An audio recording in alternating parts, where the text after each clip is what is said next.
And hello, and this is Kitty Fitton on Coast Access Radio 104.7 FM across Kapiti and Horowhenua in beautiful New Zealand. It's been a bit cold, but apparently it's spring, so they tell me. And this week I'm speaking to the lovely Sheena from Dementia Wellington. Hi, Sheena. Hi, Kitty. How are you? I'm not too bad. Good. Yeah, thank you so much for coming along. It's a subject that people don't generally like to talk about, isn't it?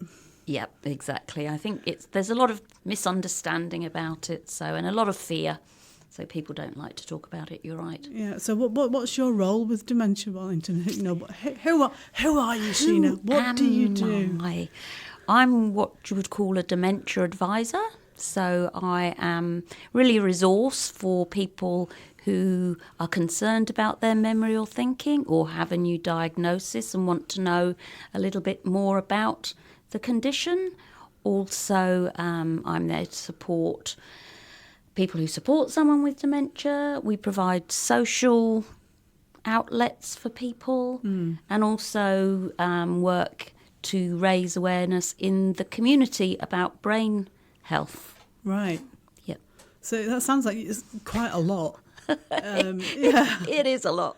And I have an interest personally, obviously, with Parkinson's because, as I think I mentioned before on this radio programme, it's something I don't really know much about, and I don't investigate because I'm frightened of it. Exactly. Should I be frightened of it? What would you say? Well, I think nobody likes getting chronic conditions or neurodegenerative conditions. Not really, no. No, it's not something that anyone... It's not recommended. No. And it can be fearful, so a lot of people don't investigate into it. I think the main reason that I would encourage people to investigate is because it does alleviate some of the fear. Yeah. If you get to know about...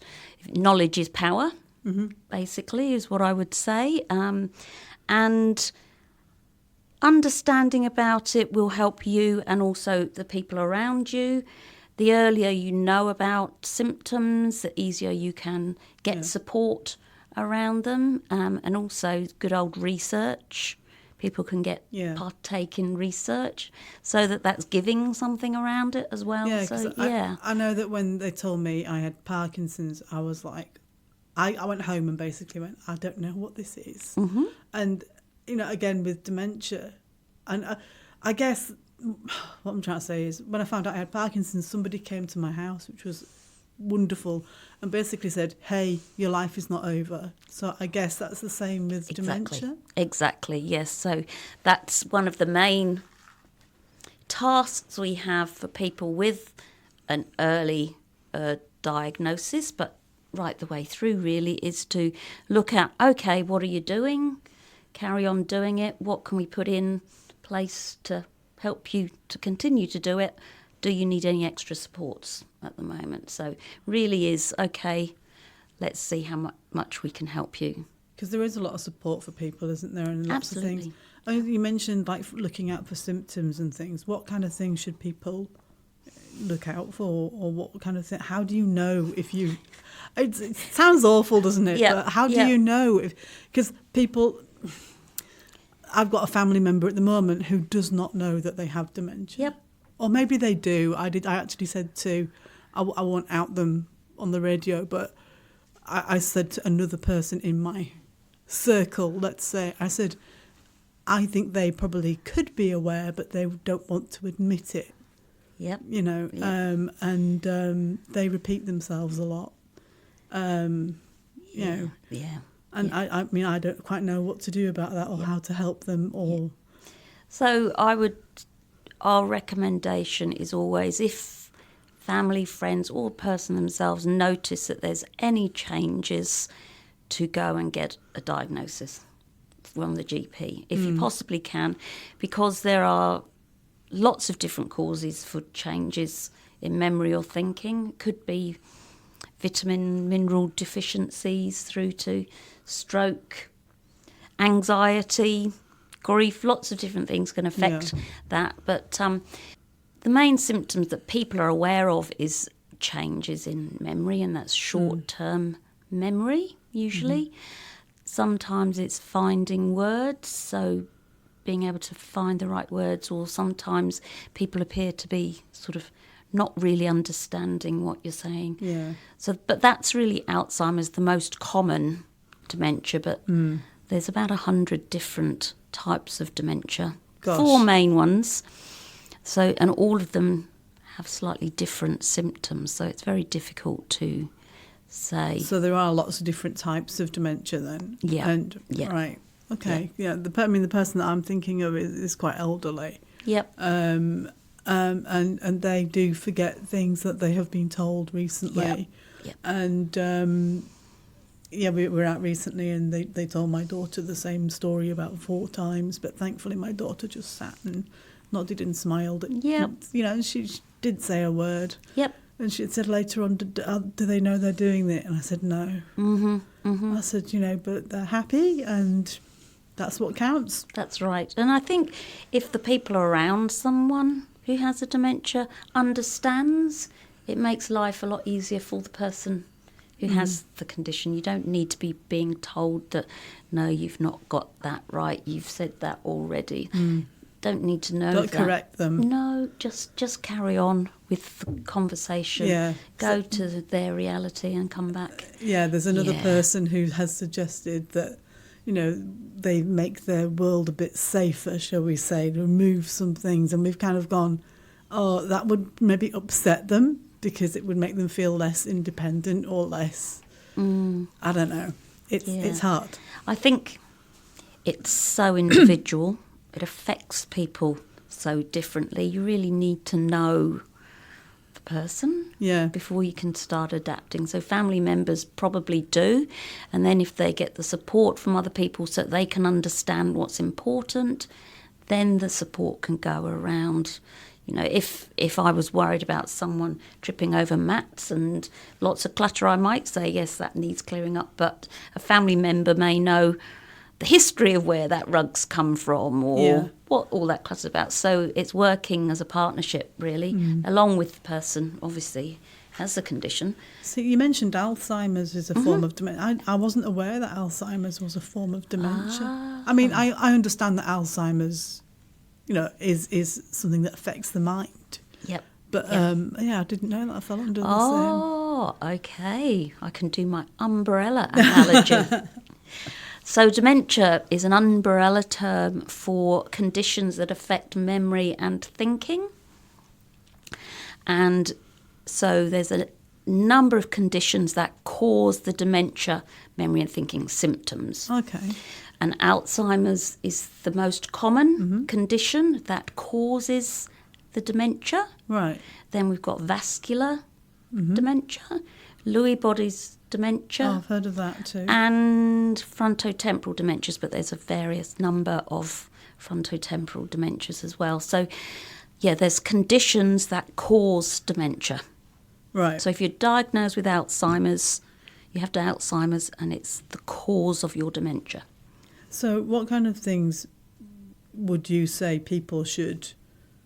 you find out somebody who's maybe got a diagnosis of dementia, or you're aware of it, or somebody might tell you. I don't know if they would tell you or not. I don't know. May do. But how can you help your friends, family members? What kind of things should we do? Yep. So the main thing is to ask them, really, what would be helpful for you, for me to do, or to their family member. What help would be helpful. And the same as ever, include people in the conversations. It's not a different person. Just carry on with life. It may be that your role within, say, a friendship may have to change. If the person who has a dementia was the one that always did the phoning up of the whole group and saying, "Shall we go out for coffee?" They may not be going to do that, so somebody else within the friendship group. So it's just working out, what do we need to do to support life to remain the same. And, what would you say to somebody, hey, like me, who's scared of, possibly something in the future? Is there anything I could do to alleviate it? Or I know you can't stop stuff. Yep. I'm very technical, I'm sorry. That's a real medical term, isn't it? Yeah. Stuff. But what kind of stuff should I look out for? Or Do. Yeah. Do. So looking after your physical health, making sure that you're as healthy as you can be. That's heart health, blood pressure, all of the usual healthy lifestyle activities. Physical activity is really important. Doesn't mean you have to go to the gym for 30 minutes a day pounding on the treadmill, but doing some form of physical activity for probably at least half an hour 3 times a week. Then there's a healthy diet. Oh my goodness, again, it's that exercise and diet. Absolutely. It's good for you. Absolutely. I know. So lots of fruit and vegetables. Do recommend oily fish, sort of at least 3 times a week. So that could be just a salmon sandwich. You don't have to have a whole meal. Salmon sandwich. Yeah. That sounds good. I like the idea of that. Olive oil, nuts, seeds, pulses, all of the sort of Mediterranean diet. Yeah, because I've seen a lot of stuff about the whole, mind health. And in a lot of the Mediterranean countries, they don't seem to have that high prevalence of like heart disease and dementia. Yep. So that's it. It's the heart health sort of diet. And then number 4 is challenging your brain. So what we're trying to do is to increase what we call the cognitive reserves or the brain reserves, so that you're increasing the connections between the brain cells. So you've got more reserve. So challenging your brain is learning something new. Things like music, languages, a new hobby, reading books of interest. So actually expanding your knowledge base rather than just sitting around and going, this is what I'm used to and this is what I like. And answering questions on the chase, which we all like to do if we're home on time. Yeah. And the number 5 is social activity, maintaining social activity. So going out, not sitting at home, but going out and socialising. Yeah, the 2 most important are the physical activity and the social. That's really interesting. Yeah, I know that I play the piano very badly. Really badly. It's one of the first signs I had that I had Parkinson's, actually, because I couldn't control my left hand, and everybody just went, "Oh, it's your left hand, it's non-dominant." And I was like, no, there is something else. And then for a while I thought, well, I'm never going to be any good. I'm only going to get worse. I'm going to stop playing. And a lot of people with Parkinson's do. They give up these things. And it makes me kind of sad, because I'm still rubbish at playing the piano. But I have gone back to it recently, because I realised it was something that gave me joy and happiness, and it made me happy, and I think we all need a bit more of that in our lives sometimes. Exactly, and it may be just one little step in a sequence of tasks that needs to be done. So say if you had a dementia and you loved playing the piano, it may just be that having the music out on the piano and the lid lifted up may be a trigger to go and play. It doesn't mean that person can't do it. It's just that they need a trigger to actually go over and do that, or maybe start playing slightly simpler pieces and then building back up again. So anything that makes you feel good is great. And I'm kind of hesitant to almost mention it, but as it progresses in some people and it gets worse, and sometimes people can kind of progress sometimes. I had a conversation with a partner once, and they said, they actually said, I wouldn't want to be here if I was in that state. And I said, but if they're happy and they're really happy where they are, and I'm not saying it's not difficult for the people around you, but I said, some people appear very, very happy. I mean, they might be living in their childhoods, but, I've known some people who, forgot where the dining room was every morning. They, where's the dining room? It's over there. And they'd go, oh, great. But they were perfectly settled. Do you have an opinion on that? Or it's very difficult to know, isn't it? I mean, if someone can't tell you whether they're feeling happy, we're not in there, so we can't. We're not in their brain. But if people are settled, they're smiling, they're engaging in activities. Yeah. It is really hard, isn't it? It's very difficult. Yeah. So you're right, it is a little controversial subject. Quite difficult, really. It's not even controversial, it's just difficult to even think. Yeah, and I almost don't want to ask, but I mean, I also kind of desperately want to ask, what people think, because, you do sit there and you find out that it's a possibility. And of course you sit there and you kind of go, wow, that really, really scares me. What would that feel like? Would I even be aware of it? And what would I do? Yep. So, yeah. So emotions remain for a long time. So it's ensuring positive memories. So if you know someone's really enjoyed, I don't know, folk music or country music all their life, playing some country music, and you see a smile, so just still do the things that they always did. Yep, exactly. Yeah, my neighbour growing up, he had Alzheimer's, and he loved playing tennis. And whenever I went out to play with a racket and ball, knock it against the side of the house, he would come out and give me tips and stuff. And I was getting older and older, and he was almost like he knew who I was, and he'd go, oh, hi, Kitty. But he'd say, oh, how was school today? And I was like knocking 18, 19. I'd left school. But in his mind, I was still a small child. Yep. And I'd just go, oh, great, thanks, Mr. Cross. It's great. How are you? And he was always happy. Yep. And it was difficult for his wife, but then she said he's happy in who he is and where he is, and he enjoyed living at home, and they still had conversations. And she said they played Scrabble every night in the dining room. It was interesting. Yeah, and I think that it is really as I've said before, the support circle around the person really that can make life positive. Obviously, it can be quite difficult for the support people as well, so they need support around them. So what kind of support can they get or look out for? Well, in the earliest stages, I usually recommend people don't turn down help, because you often get people offering help and oh, no, we're fine, we can manage at the moment. Yeah, I don't know anybody like that. But it's easy at that stage because you don't see that you need it. But if you turn down help from people often enough, they're going to stop offering it.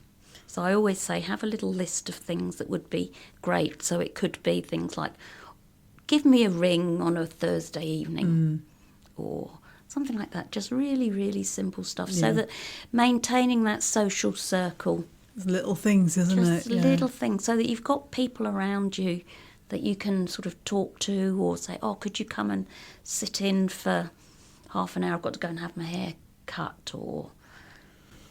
Yeah, so anything like that, really. And do people like it? There's a carer group. Oh, yeah. I struggle with the word carer, but it's true and it isn't. And I think it depends on your stage and your age. But yeah, there's support groups, and I'm guessing there's the same for dementia. Yep. So we have a support group up here in Capity. In fact, all of Dementia Wellington, different areas have support groups. And I can't remember the name of it. There's a place like you can go to, like a house. There's a few different around in Capity that people can go to. But yeah, so we have a support group. We have the day programs are funded by the Te Whatu Ora. But we also have things like Cog Cafe. So it's like a big social group, so everybody can get together. And it's just those little things, but staying within your own friendship group, and do feel comfortable inviting Yeah, people because you don't round have or to feel that you can only mix with people that have dementia and their Absolutely carers. not. And that's one of the things I struggle with, is sometimes people go, you must go to this support group. And you're like, well, yeah, that's nice, and I want to go, and I've met some fantastic people, but I don't only want to mix in that circle, because I have a life, and I'm not just my disease. Absolutely. It must be this, it's the same for anyone with any kind of diagnosis. What would you say to people, and then what's your top advice? Come and see Dementia Wellington. My top advice is really knowledge. Getting help and knowledge. Getting knowledge and getting a diagnosis if possible. But knowledge and understanding is, I would say, key to it for both person with a diagnosis and the supporters. And if someone's maybe reluctant to go see a doctor because of a diagnosis, what would you say to them?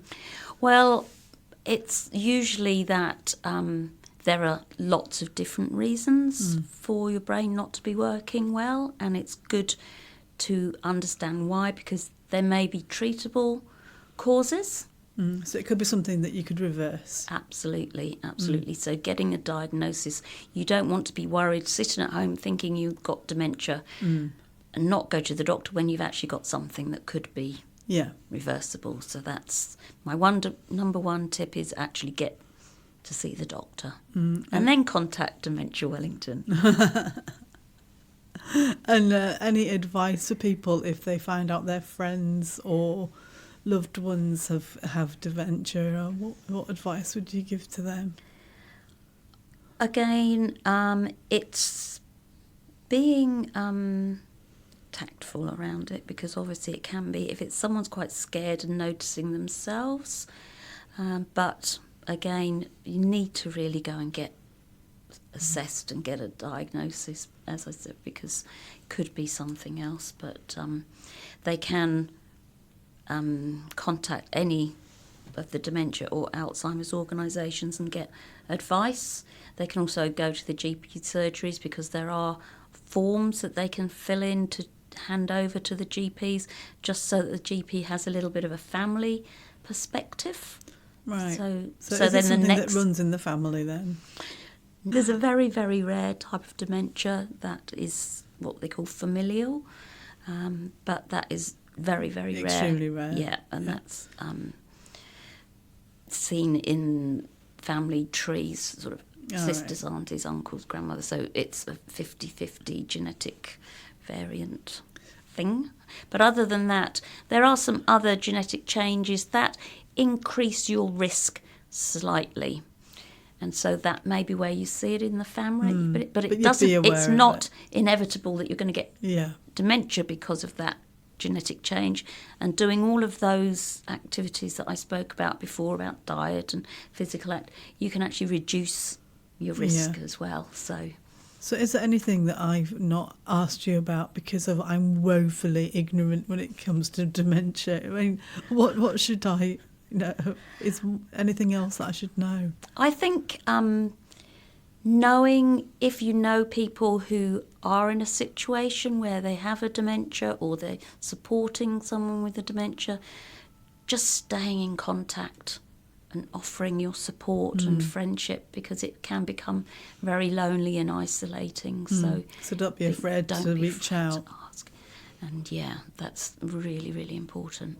But you did mention earlier about someone not really knowing that they had dementia.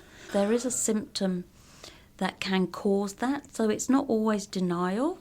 It's not always that someone doesn't want to know or doesn't want to talk about it. It may be that, and obviously it's difficult to process getting that sort of diagnosis, and that may be the case. But for some people, there is actually damage in the brain that means that they cannot see that they have dementia. And so they cannot react. So And if people keep saying, you're doing that wrong, or you can't drive or something, if you don't know there's anything wrong with you, you can just imagine. Well, that's what we're worried about. We're worried it would cause her more distress. Yeah. Because, like, her son just got engaged, and we went out for dinner, and I was like, oh, isn't it great news about Richard? And she just went, oh, Richard's lovely, and he gets on very... And we were like, she's forgotten. Let's just not say anything. Yeah. Whereas what I would maybe consider saying is, isn't it exciting about Richard's engagement? Oh, that's a good way of putting it. Yeah, so then you're giving her the information she's going to need in the conversation, but not having to recall it. So then the answer could be, it's so exciting.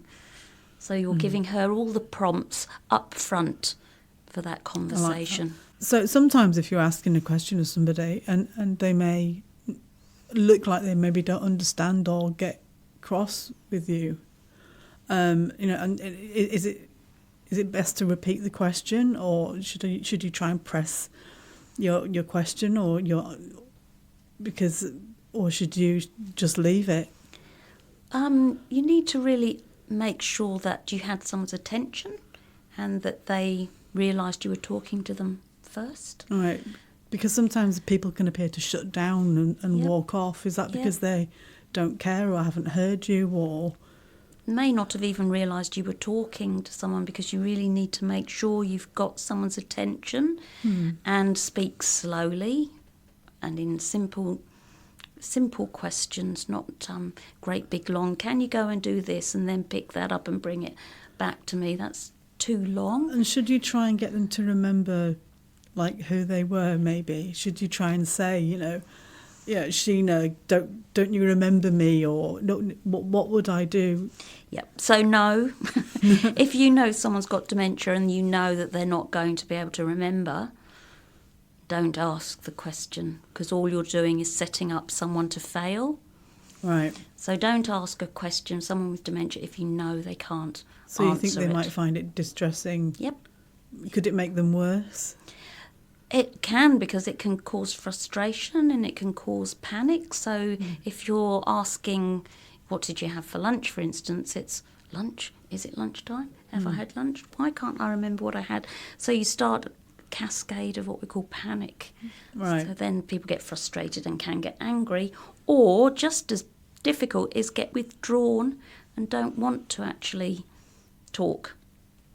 But if they're coming out with maybe old memories, or saying, I'm going to go home now, my mum and dad want me back, and it's, what would you maybe suggest somebody says in that kind of situation? Would you try and change their mind or sit them down, or...?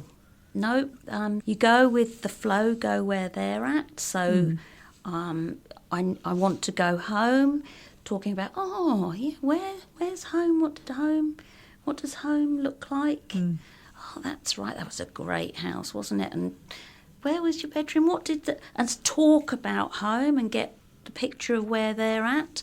And then you can divert away from that conversation once you So you could say, that was a really great house that we lived in, and do you remember, we moved away and we live here. Yeah. Oh, this is a really nice room, and look, Yep. So divert the conversation away, but do go allow with them where to they're talk at. about Absolutely. That's really useful advice. Thank you. Thank you so much for coming in and talking to me, because I've learned so much. Do you have any final words for people? Anything that you wish people knew? I think that just make sure, as I've said, get a diagnosis, get in contact with the supports as early as you can so that you can learn about the condition and then get the support you need to just continue living your life as well as you can. Yeah, thank you very, very much. And I've learned so much, and I'm really very genuinely grateful. And if you want to hear any of the past episodes, then you can catch up on Coast Access Radio or at kiddyfitting.com. And don't forget, if you need any help with anything you've heard today, go contact Dementia Wellington or your local dementia charity or medical professional. Thank you so much for listening, and that's all from me this week. Goodbye.